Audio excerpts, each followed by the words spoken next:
Y ahora vamos a hablar del último libro del periodista Andrés Oppenheimer que se titula Basta de historias, la obsesión latinoamericana con el pasado y las 12 claves del futuro.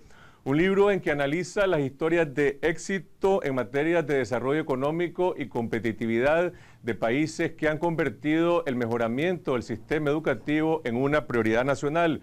Países disímiles como Finlandia, Singapur, India, Corea del Sur y otros como China e Israel. Y también analiza lo que está ocurriendo en América Latina, en Argentina, en México, en Brasil, en Chile, Venezuela, Colombia, Uruguay y otros países. Esta noche nos acompaña Andrés Oppenheimer, quien está en Nicaragua para brindar mañana una conferencia auspiciada por la revista Estrategia y Negocio e INCAE sobre sistemas educativos. Buenas noches, Andrés. Gracias por acompañarnos. Gracias por invitarme, Carlos Fernando. Un placer estar aquí. ¿Por qué este libro arranca con esta provocación? Por lo menos seguramente así se leerá en Nicaragua, criticando a los gobiernos latinoamericanos que hablan de la obsesión de la historia. No sé si habrás tenido la oportunidad de ver en este país los rótulos en que aparecen los próceres de la historia, Andrés Castro, Rubén Darío, el general Sandino y el comandante Ortega, ahora convertido en prócer. Aquí estamos acostumbrados a esos discursos contra la responsabilidad de Estados Unidos en la intervención nicaragüense y del colonialismo europeo. No he visto el cartel, pero anoche cuando vine del aeropuerto lo primero que vi es un letrero impresionante, un cartel impresionante con la imagen de Sandino. Pero lo mismo pasa en toda América Latina, no es algo propio de Nicaragua, o sea, estamos obsesionados por la historia. Y cuando voy para hacer este libro a China, a India, a Singapur, a países que tienen una historia milenaria, en el caso de China e India, no veo para nada eso. Los funcionarios chinos e indios y finlandeses y noruegos y todos estos países que he ido, están hablando del futuro, no están hablando del pasado. Y cuento en el capítulo de Singapur, una anécdota muy graciosa, que llego al aeropuerto de Singapur, cambio unos dólares para tomar un taxi e ir al hotel, y cuando me dan los billetes, digo, caramba, ¿no? ¿Qué es esto? ¿Qué ponemos nosotros en nuestros billetes en América Latina? Un prócer. Los próceres de la independencia. Ellos que ponen una imagen de una universidad, un profesor, estudiantes y abajo una palabra, educación. Nosotros estamos mirando para atrás, ellos están mirando para adelante. Y eso me pasó en todos los países a los que fui. Ni en China, ni en India, ni en Singapur, ni en Finlandia, ni en ninguno de estos países que están avanzando a pasos acelerados y reduciendo la pobreza a pasos acelerados. Dictaduras, democracias, países de derecha, países de izquierda, en ninguno de estos países que tienen en común el estar avanzando y reduciendo la pobreza, te hablan del pasado. Pero ¿cuál es el problema con la historia? ¿Acaso no estamos obligados a aprender del pasado para no repetir los mismos errores? Yo en el libro digo que a nosotros se nos pasó un poco la mano, Carlos Fernando, porque está bien, yo no digo que dejemos de valorar nuestra historia, que dejemos de discutir nuestra historia, pero la obsesión nuestra con la historia, el hecho de que tú entres en cualquier librería de Managua o de Buenos Aires o de México y te encuentres con que el 80% de los libros son biografías históricas, novelas históricas, libros de historia.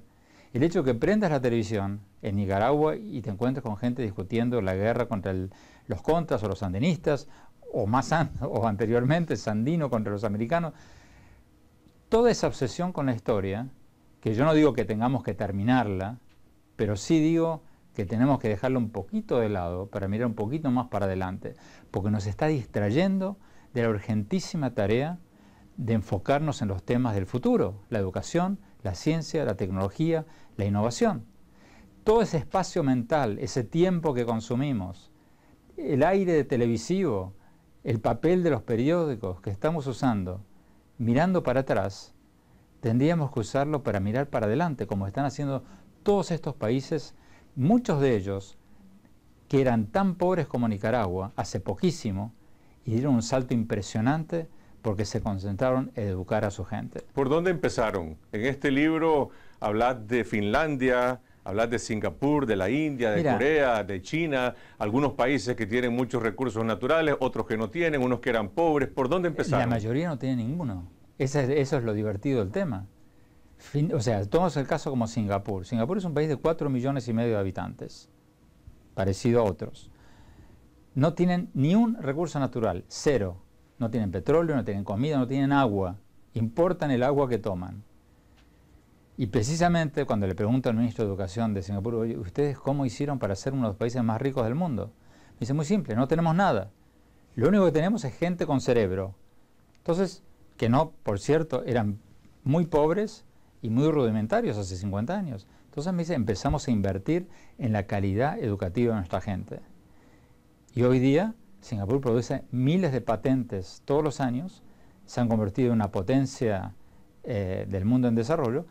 Su ingreso per cápita es mayor que el de Estados Unidos. Y era un país como Nicaragua, pobre, campesino, con unos niveles de analfabetismo impresionantes, y en 40 años, que no es nada en la vida de un país, 50 años, se han convertido en unos países más desarrollados del mundo. ¿Pero qué es lo que hace el cambio? ¿Tiene eso que ver con el porcentaje de recursos que el Estado invierte en educación?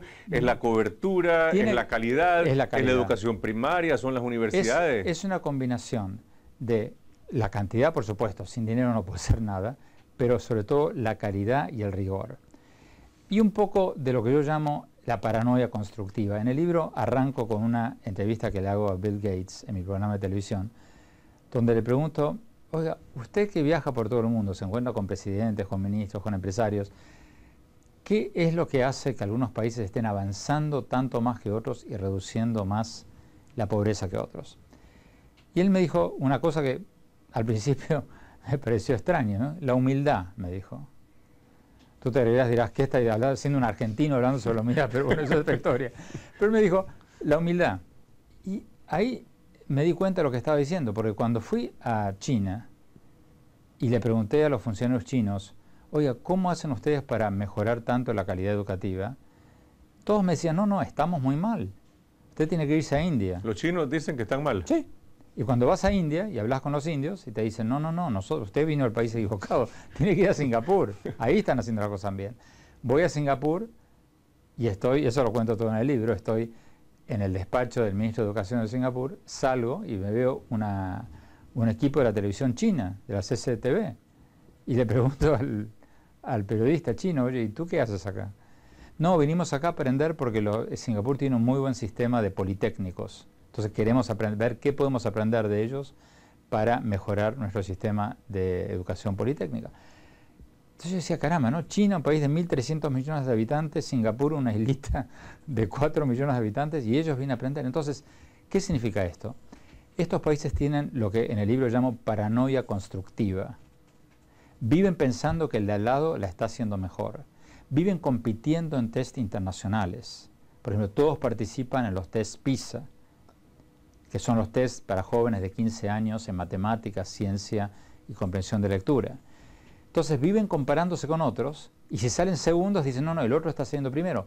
¿Qué puedo hacer para para mejorar mi calidad educativa? En cambio, muchos de nuestros países en América Latina no solo estamos mirando para atrás, hablando boberías de nuestro pasado, sino que estamos dejando de enfocarnos sobre los temas que más nos deberían importar, que es por qué otros países están avanzando tanto más, creciendo tanto más, reduciendo la pobreza tanto más, y nosotros nos quedamos estancados. Ahora, el vínculo entre mejorar la educación, mejorar la calidad de la educación y la economía, o lo que se llama la economía del conocimiento. Mañana, Carlos Fernando, en la conferencia voy a hablar bastante más en concreto de esto. Pero ese vínculo, que ya era importante antes, es más importante que nunca en la época de la poscrisis. Porque, como tú dices, estamos viendo una economía del conocimiento. Los países que producen bienes de valor agregado ganan muchísimo más que los países que venden petróleo, o café o materias primas. En el libro doy un ejemplo de una taza de café, ¿no? Una taza de café que toma un consumidor en una tienda de Estados Unidos. Cuesta $2.50, $3. ¿Qué porcentaje de esa taza de café van para el caficultor nicaragüense o colombiano o costarricense, donde sea? 3%. El 97% de esa taza de café va a los que hicieron la ingeniería genética del café, el procesamiento, la distribución, el marketing, todos productos de la economía del conocimiento. Entonces, como países, ¿dónde queremos estar? ¿Queremos estar entre los que se llevan el 3% del valor de esa taza de café?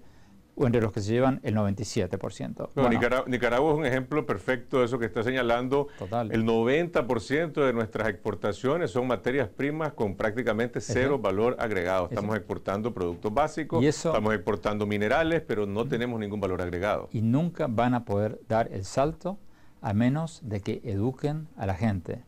Educarla para dos cosas. Uno, para producir los ingenieros, los técnicos, los científicos que inventen el shampoo de café. No sé, estoy inventando. Sí, sí. Pero que empiecen Hace poco estuve en este programa una joven que había inventado un gel de no sé qué planta y en un programa de innovadores. De esos 1000. O sea, un paísito como, a ver, un ejemplo, Corea del Sur. Otro país que era pobrísimo hace 30, 40 años. Hace 50 años tenía un nivel de pobreza impresionante. El año pasado, Corea del Sur registró 8.800 patentes en Estados Unidos. ¿Sabes cuántas registró Nicaragua? Probablemente ninguna. Exactamente, 0. ¿Cuánto registra un país de los pesos pesados de América Latina? 100. Brasil registra 100 contra 8.800 de Corea del Sur. O sea, no es casualidad de que estos países asiáticos estén creciendo tanto más que nosotros y reduciendo tanto más la pobreza. Le están apostando con todo a la educación, pero no a la masificación de la educación. O sea, primero la masificaron y después llegaron a algún nivel de calidad, pero... Al mismo tiempo. De nada te sirve masificarla. O sea, si tú la masificas y le enseñas a toda la gente a leer 3 palabras, mi mamá me ama, que es lo primero que yo aprendí en la escuela, no sé cómo sea la escuela en Nicaragua, que es la primera frase, está bien. Eso lo usan los gobiernos políticamente para decir, tenemos una población alfabetizada. Está bien, pero eso no te va a cambiar radicalmente un país.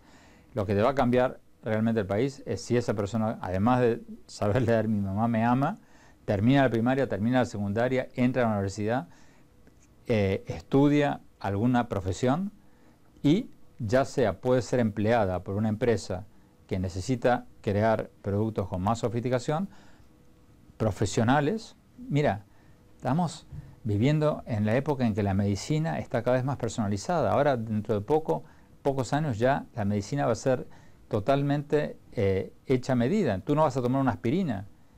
Vas a tomar una aspirina hecha para Carlos Fernando Chamorro, para su DNA. Si tú no tienes médicos que están a la par de los avances mundiales, ni siquiera vas a poder tener servicios médicos más o menos decentes. Entonces, todos estos países que están avanzando están concentrándose en la calidad de su educación, internacionalizando la educación. O sea, China está exigiendo, o sea, mandatoriamente, todas las escuelas primarias chinas se enseñan en inglés. ¿Qué tiene que ver esto con la política? Mencionaste Singapur, mencionaste China. En el libro decís que políticamente Singapur es una dictadura, o por lo menos China también. Es un autoritarismo blando. La China, en China no hay libertad de expresión. Sin embargo, Finlandia es un país distinto. Ahora, ¿tiene esto que ver con la calidad de los estados, con la responsabilidad del Estado y con el hecho de si hay o no hay democracia? No. O sea, los países que están avanzando y reduciendo la pobreza, la única cosa en común que tienen es una concentración en la calidad educativa. Porque China es una dictadura de izquierda, Singapur es una dictadura de derecha, los demás son democracias. Finlandia es una democracia exitosa, Chile es una democracia exitosa, Israel es una democracia de derecha. O sea, ahí tienes de todo, pero todos tienen una cosa en común. Le están apostando a la educación, a la ciencia, a la tecnología y a la innovación.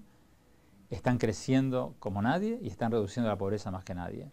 Mientras que los países que están solamente ocupados en masificar la educación para poder decir graduamos a tantos, que son fábricas de diplomas, como Venezuela, se están quedando cada vez más atrás.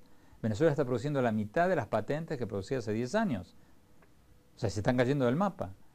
Entonces, toda la tendencia mundial hoy día de los países comunistas, capitalistas, dictatoriales, pero todos los países que están, digamos, reduciendo más la pobreza, están basándose en mejorar la calidad educativa, producir más científicos, más técnicos, evaluados internacionalmente, no por su propio partido político ni por su propio presidente, participando en los tests internacionales, participando en las competencias internacionales, siendo evaluados por paneles internacionales, internacionalizando la educación y midiéndose contra los demás. Para escribir este libro, no solo estuviste en todos esos países, pero fuiste a algunas escuelas, estuviste en colegios en Singapur, en China, en diferentes lugares, y me llamó la atención algo que mencionás de que creo que es en Singapur, que los niños estudian 12 horas. En todos esos países. En China, en Singapur, en India mismo, hay un fenómeno que son las escuelas nocturnas, que son escuelas privadas, donde los chicos van de noche para mejorar, para aprender más, para entrar a una mejor escuela, para pasar los exámenes de ingreso. Y yo llegaba ahí a las 9:30 de la noche y veía a los jóvenes vestidos en el mismo uniforme escolar con el que se despertaron a las 6:30 de la mañana. ¿Y eso es posible porque la familia tiene algún incentivo para que estén ahí? ¿Porque los niños están disfrutando? ¿Acaso están disfrutando estudiar tanto? No, obviamente los niños prefieren estar en su casa mirando partidos de fútbol, como cualquier niño sano en cualquier lugar del mundo. Pero hay una cultura familiar de la educación, hay una cultura nacional de la educación, hay un consenso social de que la salvación personal, familiar y nacional pasa por la educación. Entonces, eso es así y va a ser cada vez más así, porque estamos viviendo en un mundo que cada vez más depende de la economía de la información. O sea, ¿quiénes son la gente más rica del mundo? Bill Gates. ¿Qué materia prima produce Bill Gates? Ahora el nuevo millonario, ¿cómo se llama? Carlos el de Facebook. Slim. Carlos Slim. Zuckerberg. Bueno, ¿qué materia prima producen? Ninguna. O sea, lo de Bill Gates no se puede tocar, son programas de computación. Lo de Facebook, o sea, ¿dónde se cultiva Facebook? En la mente de la gente.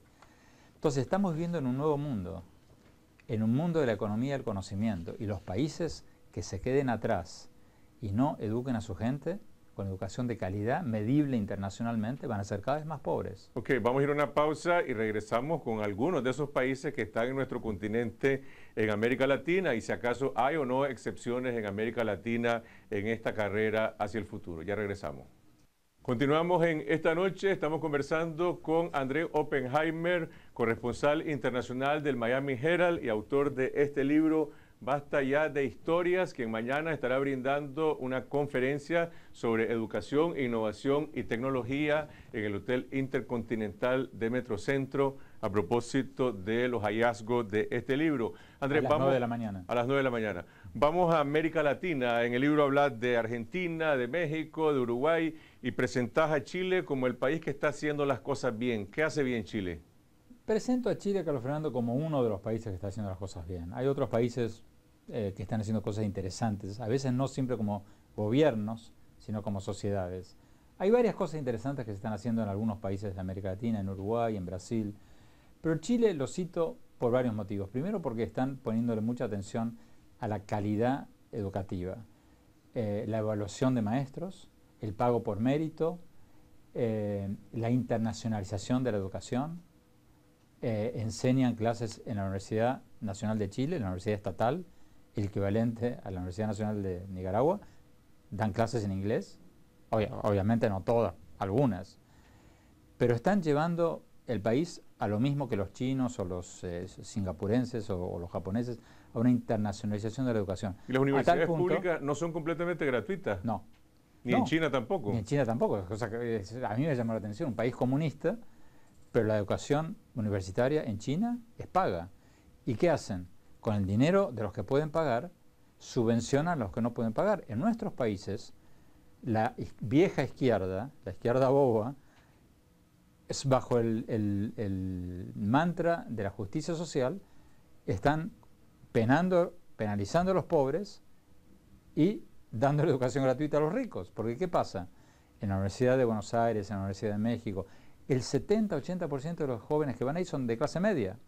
Y muchos de ellos tienen que trabajar y estudiar, y cuando los de menos recursos abandonan porque no pueden con el ritmo. Y los que se gradúan son los de clase media alta. En estos otros países, no solo que les subvencionan los estudios a quienes no pueden estudiar, sino que a veces les pagan para estudiar. Entonces, ¿qué pasa? El argumento de la universidad gratuita era un argumento válido hace 100 años, cuando no había computadoras, cuando el organismo de recaudación de impuestos no sabía cuánto dinero tú tenías.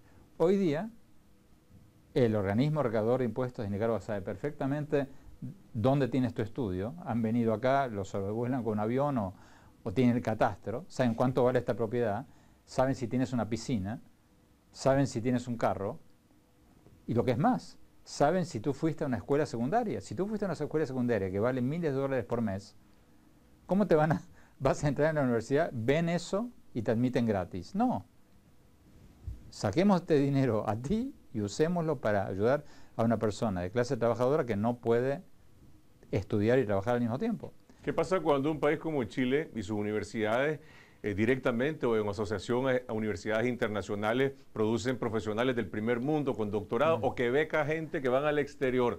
¿Vuelven a trabajar a sus países? Bueno, ¿Acaso no se van a quedar trabajando en Silicon Valley, en Estados Unidos, o en la Bolsa de Nueva York, o en otra parte? Esa es una excelente pregunta, Carlos Fernando, porque Chile, el gobierno de izquierda de Michelle Bachelet, por cierto, Chile tiene una izquierda moderna, inteligente, que es la gran causante de la prosperidad del país. Alguna gente de derecha dice que fue Pinochet. No fue Pinochet, fue la izquierda chilena la que tuvo la visión de mantener, continuar y mejorar las políticas que heredaron de la dictadura. Michelle Bachelet hizo un fondo de educación, 6.500 millones de dólares, para mandar a graduados universitarios chilenos a estudiar a las mejores universidades de Estados Unidos, de Europa, de Canadá, de Australia. Van a mandar a 6.500 graduados universitarios por año. Entonces yo le pregunté al canciller, esto que tú me estás preguntando, ¿ustedes van a pagar todo eso y no se les van a quedar afuera? Me dijo, no, el país gana, porque lo que antes se veía en la comunidad internacional como una fuga de cerebros, hoy se ve como una circulación de cerebros.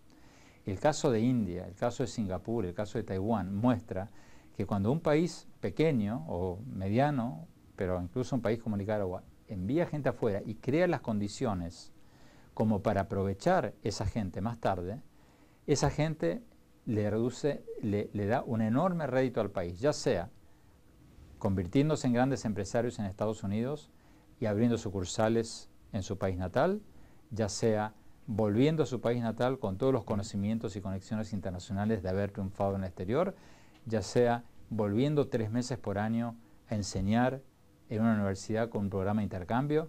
O sea, los países que saben aprovechar su diáspora, como lo hizo Irlanda, como lo hizo China, como lo hizo India, como lo hizo Singapur, ya no ven este fenómeno como una fuga de cerebros, sino como una circulación de cerebros muy, pero muy beneficiosa para el país. En el caso de India, la circulación de cerebros ha sido lo que permitió que Bangalore, la ciudad de Bangalore, se convirtiera en el centro mundial de informática y en el motor de la economía india. En la muestra de países latinoamericanos que seleccionaste, bueno, no tomaste en cuenta Costa Rica. En Nicaragua, Costa Rica siempre se ha visto como una referencia de un país que a lo largo de 40 años ha invertido en educación y eso tiene mucha incidencia en lo que hoy es Costa Rica. Pero tampoco mencionas Cuba. También aquí en Nicaragua hay la percepción de que el sistema económico, el sistema educativo cubano ha sido, digamos, uno de las insignias de la Revolución cubana. ¿Cómo está Cuba en comparación con Chile, con los otros países? Terriblemente devaluada, porque los cubanos han sido muy eficientes en masificar la educación. En la dictadura de Batista había bolsones de pobreza donde había muy poca educación.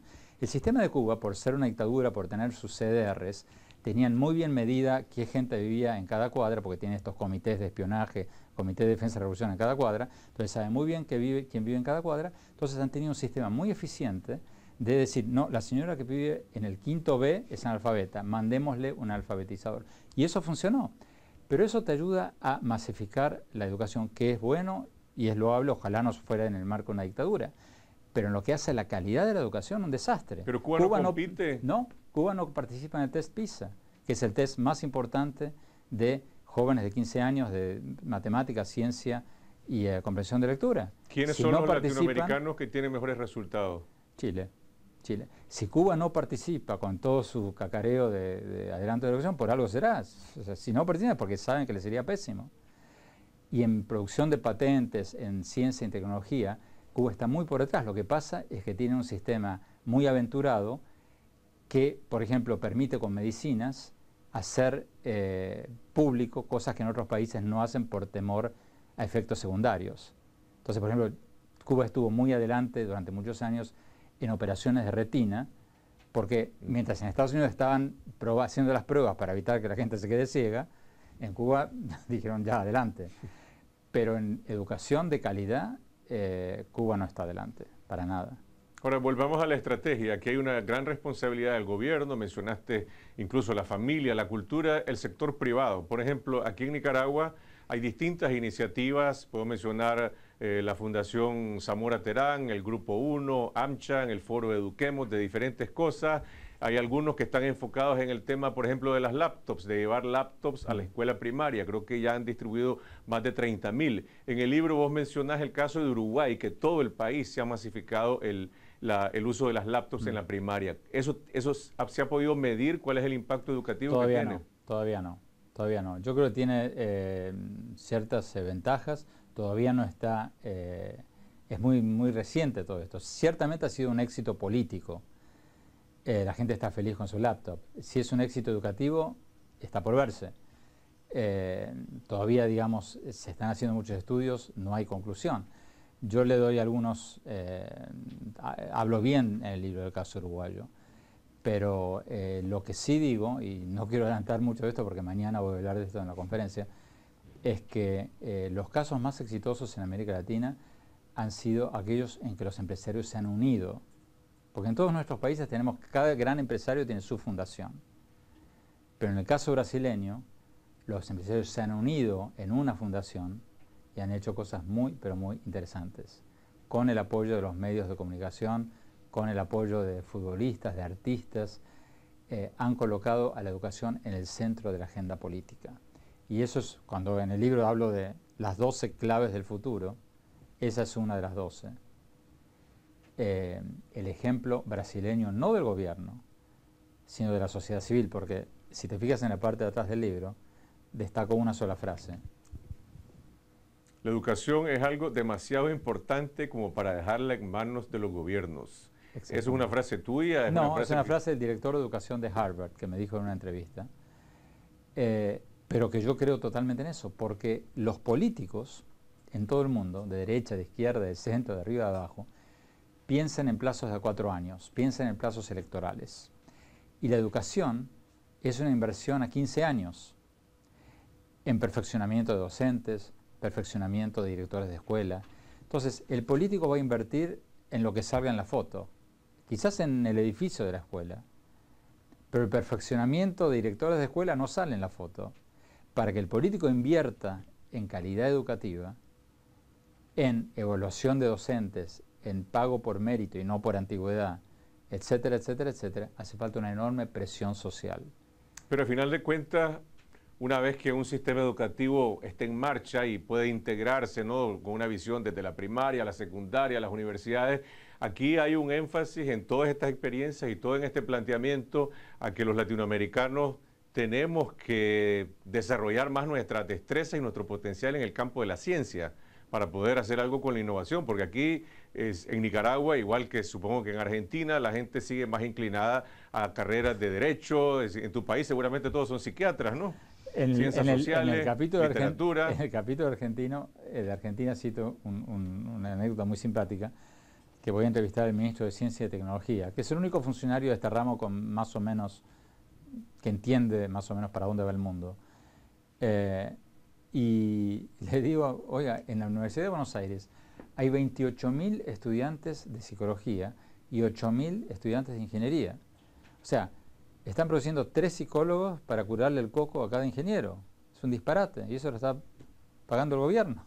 Y el ministro se ríe y me dice, sí, pero no te olvides, Andrés, que un país que produce 28.000 psicólogos y 8.000 ingenieros probablemente necesite 28.000 psicólogos. O sea, como diciendo, están locos.